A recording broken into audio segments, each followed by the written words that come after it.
এখন মনে করেন ভাই আমি যেটা মনে করি যে দারাজ থেকে একটা মাল কিনলাম, তারা কিন্তু এটা করে না, চেক করে দেয় না।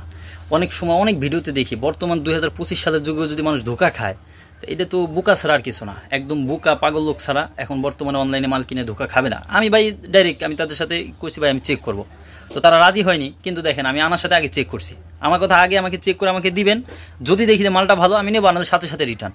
ওই ধরেন এক সপ্তাহ রিটার্নের টাইম দেয়, ধরেন আমি আনলাম মালটা, আনার পরে সে চলে গেল, আমি টাকাটুকু দিয়ে দিলাম, কিন্তু পরবর্তীতে দেখলাম যে মালটা নষ্ট।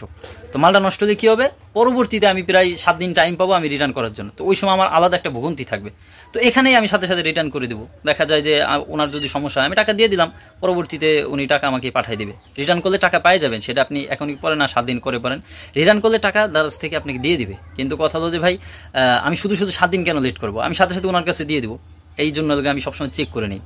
তো যাই হোক, আপনারা যারা অনলাইনে মাল কেনেন, বিশেষ করে যে কোনো মাল, আমার কথা হলো যে আসবে, আসার সাথে সাথে ওনার সামনে চেক করবেন।